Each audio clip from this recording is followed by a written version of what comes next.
ये हम लोग ने इसके पहले पढ़ा था क्या, माइटोकॉन्ड्रिया। ठीक है, अब माइटोकॉन्ड्रिया के पास है, अब हम लोग दूसरा जो डबल मेम्ब्रेनस सेल ऑर्गेनेल्स है जो कि प्लांट में और यूग्लिनोइड्स में पाया जाता है। ठीक है, उसको हम लोग बोलते हैं प्लास्टिड।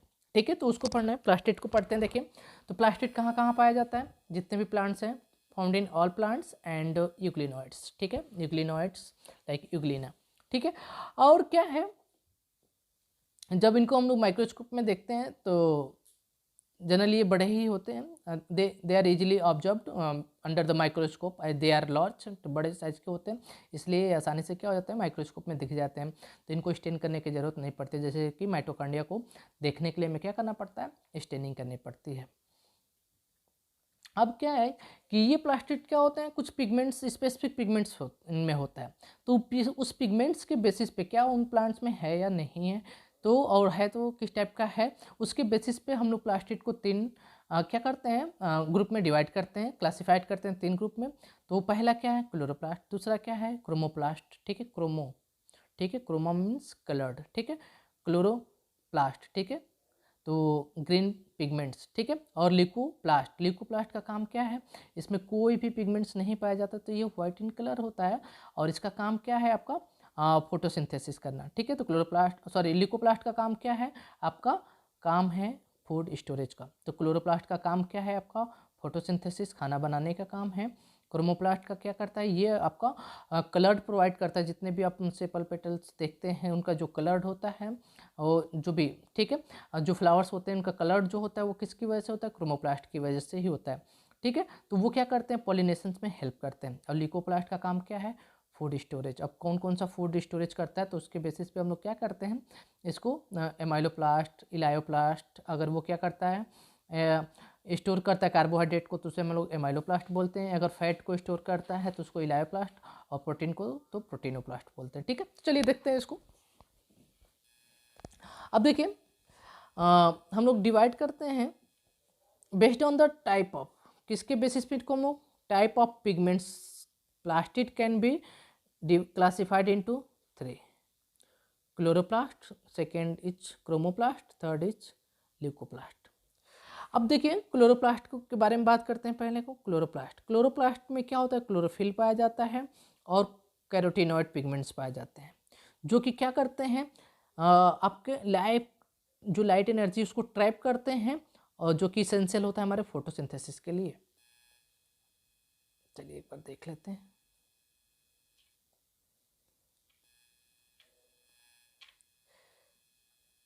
जब फोटोसिंथेसिस चैप्टर पढ़ेंगे तो उसमें अच्छे से पढ़ेंगे। रिएक्शन सेंटर होता है क्लोरोफिल, और उसके बगल बगल में क्या होते हैं आपके, कैरोटीनॉइड।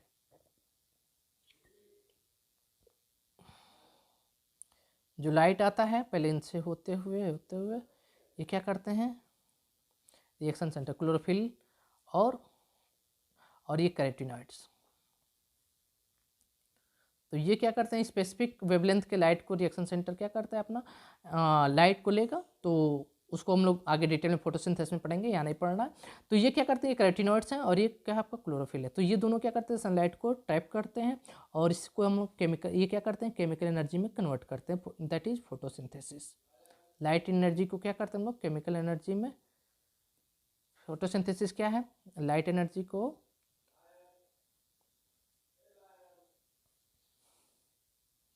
केमिकल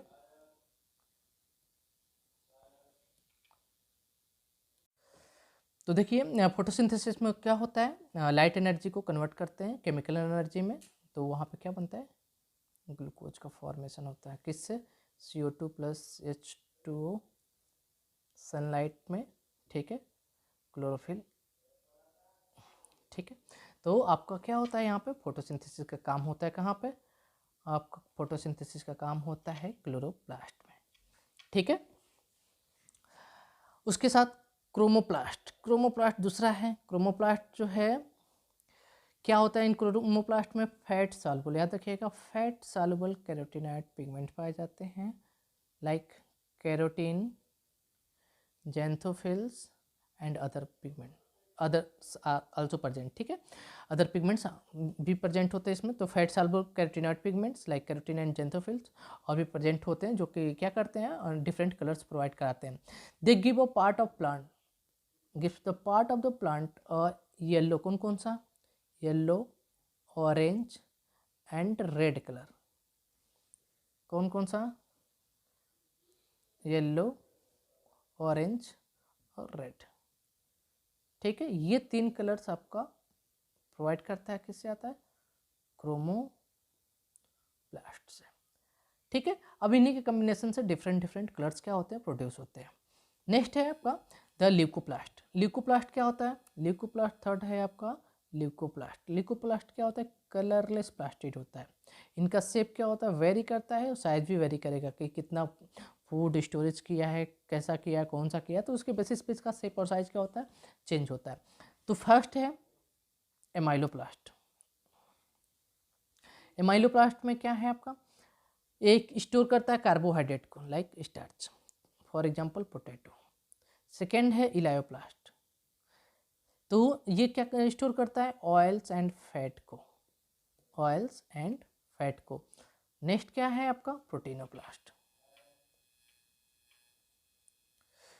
या उसी को हम लोग बोलते हैं थर्ड को एल्यूरोप्लास्ट, प्रोटीनोप्लास्ट या एल्यूरोप्लास्ट।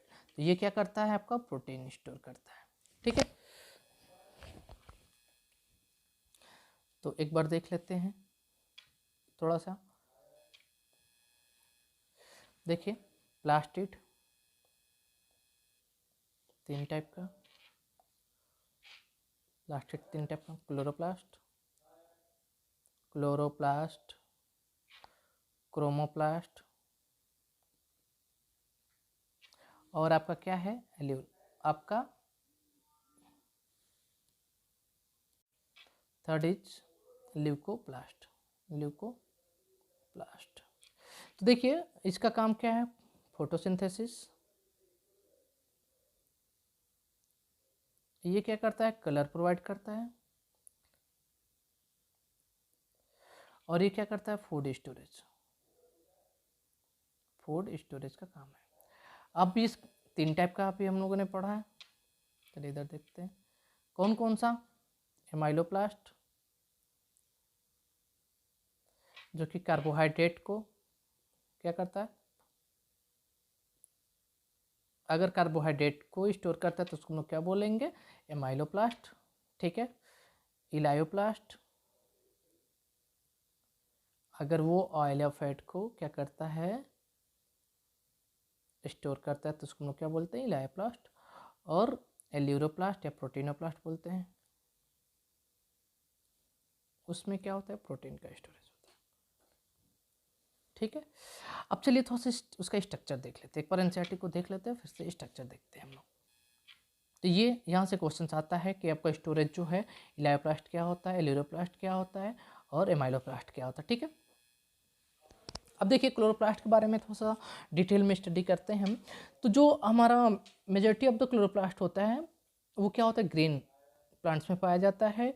और ग्रीन प्लांट्स के किस पार्ट में पाया जाता है, लीफ में पाया जाएगा, और लीफ में भी किस में, मेजोफिल सेल्स में पाया जाता है।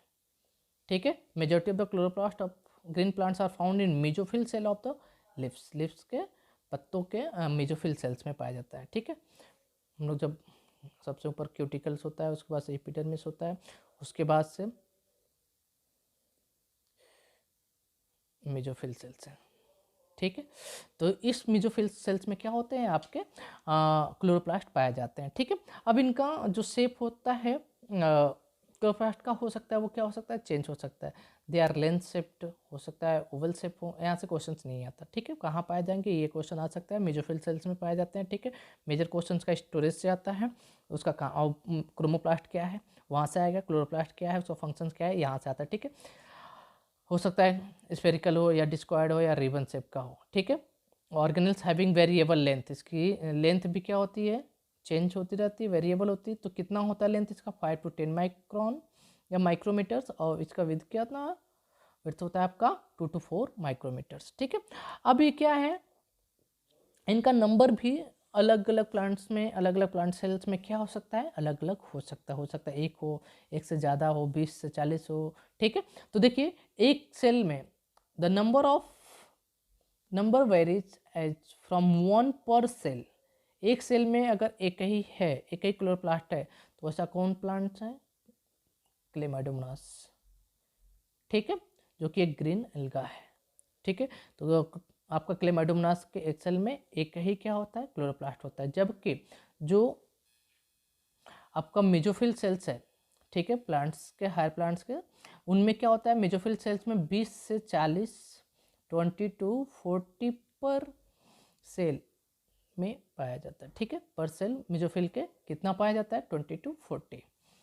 अब देखिए माइटोकॉन्ड्रिया के जैसे लाइक माइटोकॉन्ड्रिया क्लोरोप्लास्ट दोनों के दोनों क्या हैं, आपके डबल मेम्ब्रेनस स्ट्रक्चर्स हैं, ठीक है।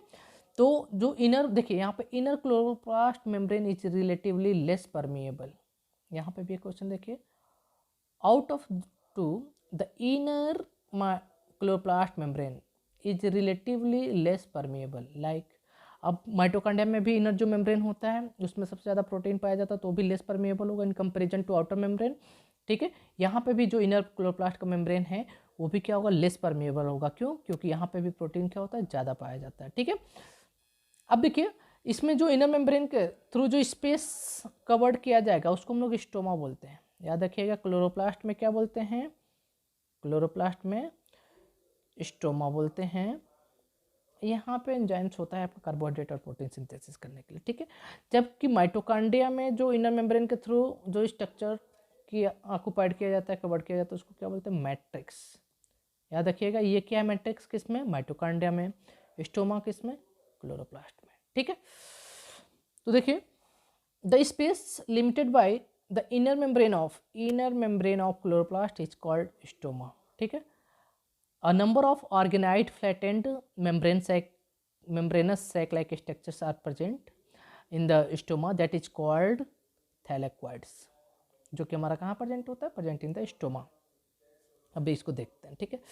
Thylakoids are arranged in stack like the piles of coins that is called grana और सिंगुलर ग्रेनम और द इंटरग्रेनल थैलेक्वाइड, इसको और क्या टर्म देते हैं, इंटरग्रेनल थैलेक्वाइड्स, ठीक है। उसके साथ साथ in addition there are some flat membranous tubules that is called stoma lamella that is जो कि क्या करता है, दो थैलेक्वाइड्स को कनेक्ट करता है, ठीक है, डिफरेंट ग्रेना का। अब चलिए थोड़ा सा देख लेते हैं इसको, उसके बाद से हम लोग बात करते हैं, क्योंकि पहले पिक्चर देख लेना ज़रूरी होता है। ये है आपका क्या,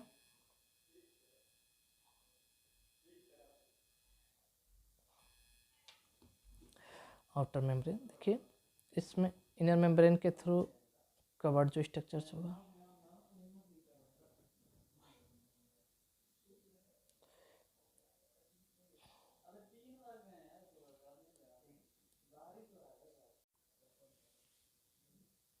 देखिए ये मेम्ब्रेनस सैक लाइक स्ट्रक्चर है, ये भी membranous sac like structure, membranous sac like structure. तो इस एक मेम्ब्रेनस सैक लाइक स्ट्रक्चर्स को हम लोग बोलते हैं क्या, थैलेक्वाइड, थैलेक्वाइड। और ये जब क्या हो, सिक्कों के ढेर के जैसे स्ट्रक्चर्स, जैसे एक के ऊपर एक को रखते हैं, तो उस स्ट्रक्चर्स को हम लोग बोलते हैं क्या, ग्रेनम।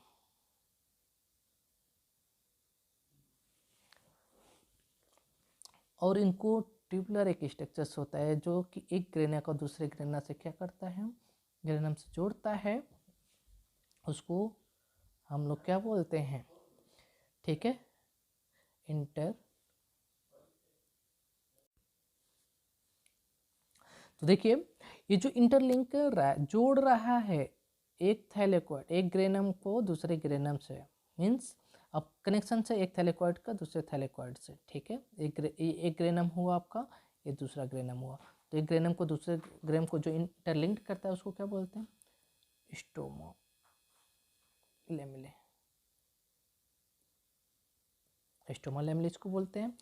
अब इसको ये जो ग्रेनम है उसको और एक क्या नाम देते हैं हम लोग, इंटरग्रेनल थैलेक्वाइड, याद रखिएगा, इस चीज़ को याद रखिएगा।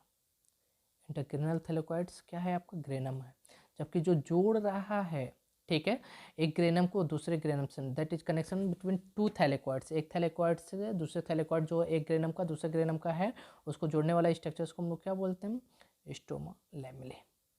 ठीक है, आगे देखिए इसमें,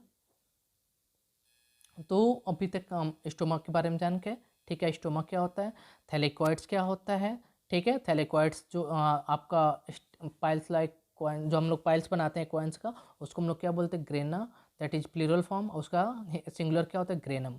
ठीक है, एक होगा तो ग्रेनम कहेंगे, बहुत सारा होगा तो उसको ग्रेना बोलेंगे। ठीक है, और उसी को क्या बोलते हैं, ग्रेनम को ही इंटरग्रेनल थैलेकॉइड्स। उसके साथ जो क्या करता है स्टोमा लैमेले, क्या करता है, connecting the थैलेकॉइड्स of different grana, flat membranes tubule like structures होता है, टिब्यूल्स होता है, जो कि एक ग्रेना को दूसरे ग्रेना से जोड़ता है, किसके थ्रू, ठीक है, जोड़ता किससे है, स्टोमा लैमेले के थ्रू। ठीक है, अब जो एक हमारे पास ये थैलेकॉइड्स है, उसके अंदर जो स्पेस ऑक्युपाइड होता है उसको हम लोग क्या बोलते हैं, ल्यूमेन। इसको क्या बोलेंगे, ल्यूमेन। याद रखिए, ये थैलेकॉइड है आपका, उसके थ्रू जो आपका स्पेस ऑक्युपाइड किया गया उसको हम लोग क्या बोलते हैं, ल्यूमेन। ठीक है, the membrane of the thylakoids are encloses a space that is called lumen. अब stroma of the chloroplast contains enzyme that is required for the synthesis of carbohydrate and proteins. तो आपका क्लोरोप्लास्ट के किस part में carbohydrate और protein को synthesis करने के लिए एंजाइम्स पाए जाते हैं, तो कहाँ पे पाए जाते हैं, आपका स्टोमा पार्ट में। स्टोमा क्या होता है, स्टोमा भी देखा है आपने, ठीक है, कि जो इनर मेम्ब्रेन के थ्रू जो स्ट्रक्चर क्या किया जाता है, आपको पाई किया जाता है, वो जो स्ट्रक्चर्स होता है उसको क्या बोलते हैं हम लोग, स्टोमा। वहीं पे सारे एंजाइम्स पाए जाते हैं। ठीक है, वहीं पे क्या होता है, आपका प्रोटीन और कार्बोहाइड्रेट का सिंथेसिस होता है। डार्क रिएक्शन, लाइट रिएक्शन हम लोग पढ़ेंगे जब फोटोसिंथेसिस चैप्टर पढ़ेंगे तब। ठीक है, तो बस याद रखना है आपका कि कार्बोहाइड्रेट और प्रोटीन सिंथेसिस के लिए एंजाइम जो क्लोरोप्लास्ट में पाया जाता है वो कहाँ पाया जाता है, स्टोमा में। ठीक है, अब देखिए क्लोरोप्लास्ट के पास भी अपना small double standard circular DNA पाया जाता है। ठीक है, small double standard, not single standard, double standard, और क्या है, सर्कुलर डीएनए। तो माइटोकॉन्ड्रिया में भी और क्लोरोप्लास्ट में भी क्या होता है, डबल स्टैंडर्ड सर्कुलर डीएनए पाया जाता है। ठीक है, उसके साथ साथ राइबोसोम्स भी पाया जाता है, आरएनए भी कुछ पाया जाता है, तो इसमें भी प्रोटीन सिंथेसिस क्या हो जाता है, खुद से हो जाता है। ठीक है, क्लोरोप्लास्ट के पास जो पिगमेंट्स होते हैं, जो क्लोरोफिल पिगमेंट्स होते हैं, वो कहाँ पाए जाते हैं, वो थैलेकॉइड्स में। ये जो क्लोरोफिल है वो कहाँ पाया जाता है, आपका थैलेकॉइड्स में पाया जाता है। क्लोरोफिल, जो क्लोरोफिल पिगमेंट्स है वो कहाँ पाया जाएगा, आपका थैलेकॉइड्स में पाया जाता है। ठीक है, chlorophyll pigments are present in thylakoids. Ribosomes of the chloroplast are, पता ही आपका 70S टाइप का, जबकि हमारा साइटोप्लाज्मिक जो राइबोसोम्स है वो कैसा होता है, 80S टाइप का। तो नेक्स्ट वीडियो में हम लोग क्या पढ़ेंगे, राइबोसोम के बारे में। ठीक है, तो देखिए अभी हम लोगों ने माइटोकॉन्ड्रिया और क्लोरोप्लास्ट को ख़त्म किया, और इनके बस इतना ही आप जानो, जितना एनसीईआरटी में दिया है इससे बाहर पढ़ने की जरूरत नहीं है, क्योंकि क्वेश्चन आपके एनसीईआरटी से ही आने हैं। ठीक है, इतना अगर पढ़ लिया आपने तो कोई भी क्वेश्चन आपसे छूटेगा नहीं। ठीक है, सारे के सारे क्वेश्चन आसानी से सॉल्व हो जाएंगे। ठीक है, चलिए आप लोग को अगर ये वीडियो अच्छा लग रहा हो तो प्लीज़ लाइक करें, शेयर करें एंड सब्सक्राइब करें, जिससे अधिक से अधिक लोगों के पास, अधिक से अधिक बच्चों के पास ये वीडियो पहुंच सके और उनका भी हेल्प हो सके। ठीक है, चलिए थैंक यू, मिलते हैं नेक्स्ट वीडियो के साथ, नेक्स्ट क्लास।